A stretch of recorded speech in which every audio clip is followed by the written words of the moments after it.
Bom dia a todos, a graça e a paz do nosso Deus seja com todos nós. Amém?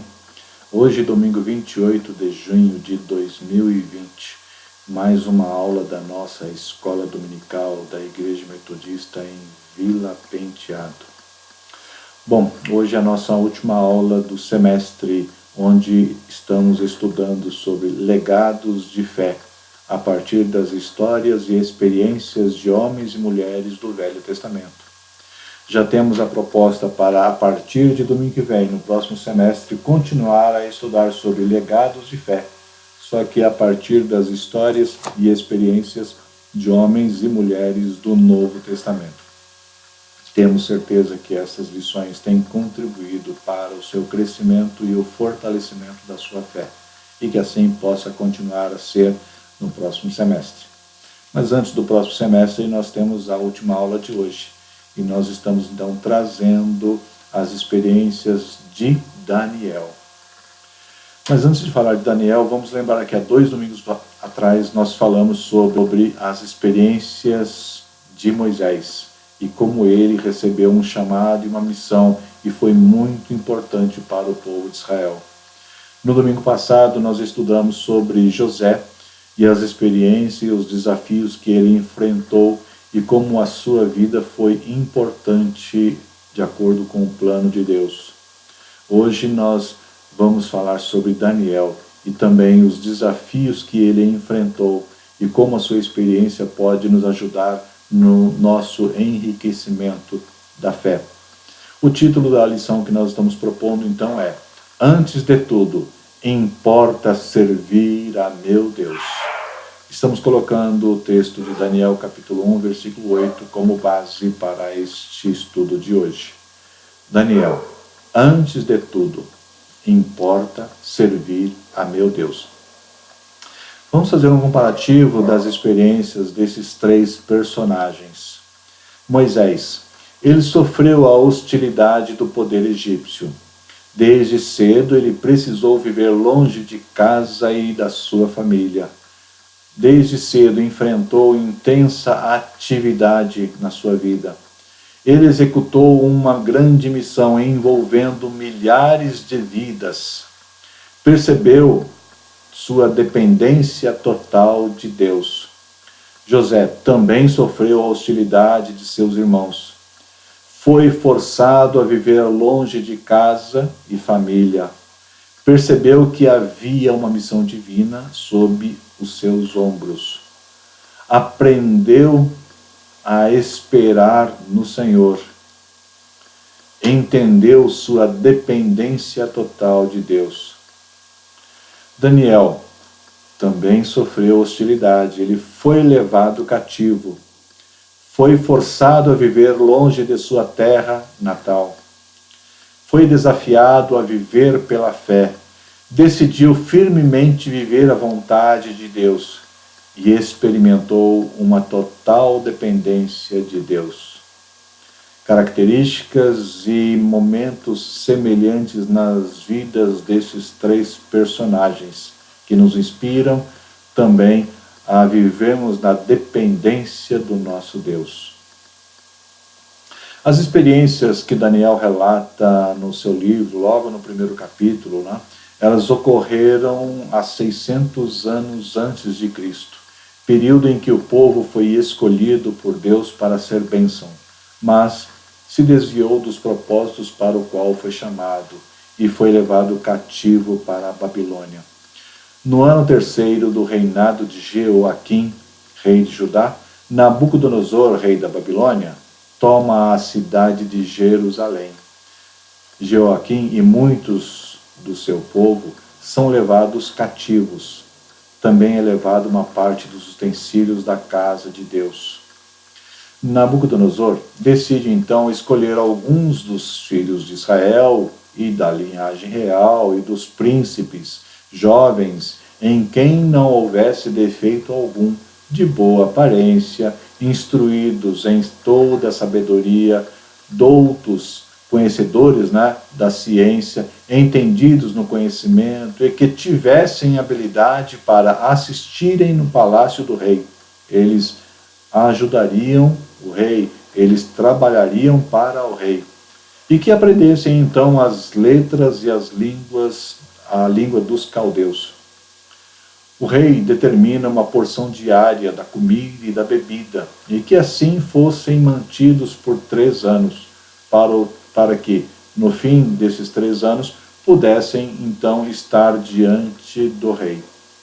Seria um estágio de 3 anos, né? Onde eles aprenderiam, eles seriam testados, eles passariam por um aprendizado grande para então ter condição de ser aprovado para trabalhar diante do rei.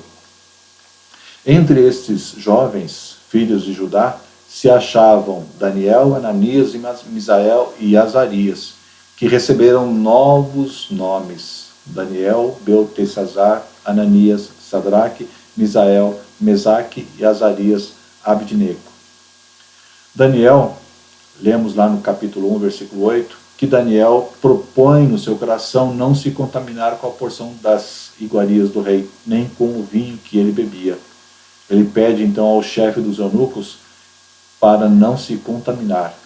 No versículo 8, numa outra tradução, nós lemos da seguinte forma: resolveu Daniel firmemente não contaminar-se com as comidas, né, nem com o vinho que ele bebia. Então ele pede ao chefe dos eunucos que lhe não permitisse se contaminar com aquilo que estava sendo servido para eles. Preste atenção no destaque dos versículos das traduções. Propôs no seu coração e resolveu firmemente. Vamos ver as condições que Daniel enfrentou. Depois de experimentar a sua casa invadida, depois de experimentar a sua rotina de vida repentinamente alterada, de ser forçado a viajar para a terra estranha, afastar-se de muitos amigos e família, de estar debaixo de um governo idólatra, de ver as suas expectativas e planos serem frustradas por causa de um dominador cruel, de ver o seu povo e sua cidade serem destruídas, etc. Tantas experiências ruins vividas por Daniel nos últimos dias. Ele relata a sua primeira experiência logo no capítulo 1. Né?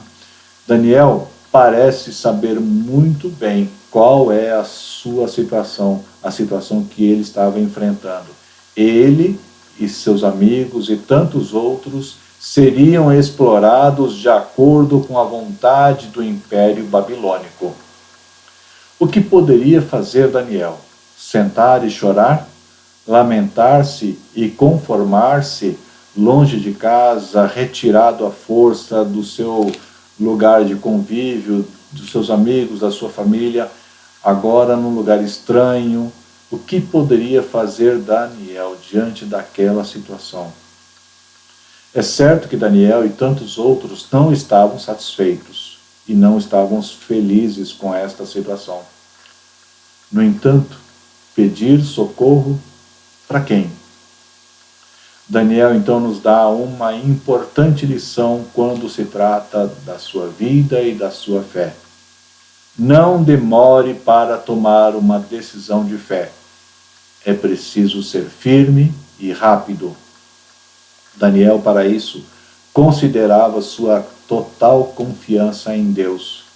Apesar de serem escolhidos pelas qualidades que interessavam ao rei da Babilônia, Daniel tinha outras que o rei desconhecia, ou seja, coração e mente com o desejo de permanecer íntegro e fiel ao Deus que servia. É por isso que lemos no versículo 8, é o que lemos agora há pouco, que ele propôs no seu coração, ele resolveu firmemente. Havia uma decisão. Daniel já tinha tomado uma decisão. Propôs no seu coração, resolveu firmemente. Agora era preciso colocar essa decisão em prática. Na sequência, o que temos é que ele então pede. Ele pediu ao responsável por cuidar deles, né, uma posição diferente em relação aos alimentos que lhe seriam servidos. Ele pediu, fez um pedido. de forma respeitosa, de forma educada, ele pediu. No versículo 9, lemos que Deus concedeu misericórdia a Daniel e providenciou o atendimento do seu pedido. Daniel poderia ter tomado outra atitude e não correr nenhum risco. Daniel poderia ter simplesmente ficado quieto, de forma passiva, se alimentar daquilo que fosse oferecido a ele, aprender aquilo que fosse sugerido a ele, trabalhar durante a sua vida de acordo com aquilo que lhe seria proposto, e ele estava, de uma certa forma, no palácio, diante do rei, numa situação de vida, a princípio, poderíamos entender, de forma material, muito bem acolhido, né? Talvez diferente de muitos que poderiam estar trabalhando no campo, debaixo do sol, serviços forçados, mas Daniel estava numa posição, digamos assim, materialmente até privilegiada. Daniel poderia ter tomado então uma outra atitude e não correr nenhum risco. No entanto, sem demonstrar qualquer medo, tomou a decisão e agiu rápido. Não desejava esperar para ver o que aconteceria. A decisão de Daniel, baseada na fé e por ter colocado Deus em primeiro lugar, o levou a uma posição de destaque dentro do governo. Não foi uma decisão visando este propósito, mas Deus considerou seu coração e que através da sua vida e exemplo Israel seria abençoado. Até nós, nos dias de hoje, somos abençoados e fortalecidos pelo exemplo que Daniel nos deixa. Nabucodonosor reconheceu que o Deus que Daniel servia era maior que todos os outros. Nós lemos isso lá no capítulo 2, versículo 47. No entanto, o modo de andar e agir de Daniel incomodou muitos outros que colocaram armadilhas contra ele e contra os seus amigos. No capítulo 3, temos o livramento dos amigos de Daniel, da fornalha de fogo ardente. No capítulo 6, temos o livramento de Daniel, que foi colocado na cova dos leões.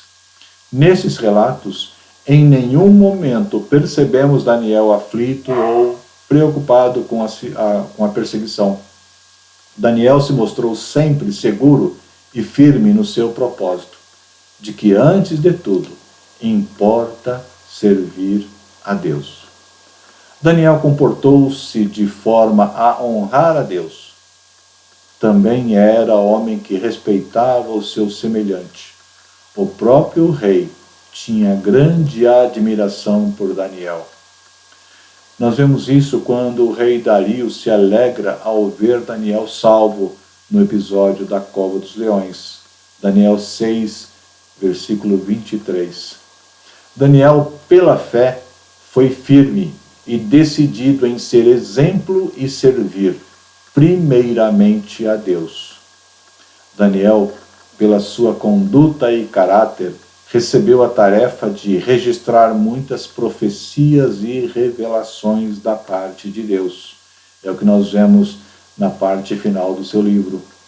A postura de Daniel irritou muito dos seus inimigos, mas seu exemplo foi reconhecido e publicado a todos os povos.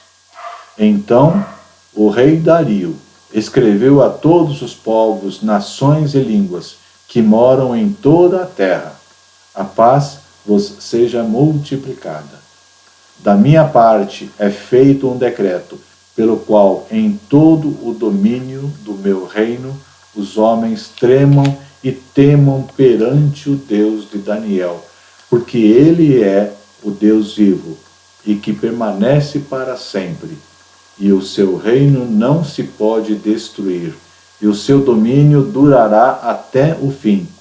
Ele salva, livra e opera sinais e maravilhas no céu e na terra. Ele salvou e livrou Daniel do poder dos leões. Este Daniel, pois, prosperou no reinado de Dario e no reinado de Ciro, o persa. Daniel capítulo 6, versículos de 25 a 28. Nós vemos então, pelo exemplo de Daniel, pela postura de Daniel, pela forma como ele se comportou diante daquela situação cativo, e provavelmente Daniel viveu até o fim dos seus dias naquela situação. Daniel tomou desde o início a decisão e com o firme propósito de primeiramente servir a Deus. Antes de tudo, importa servir a meu Deus.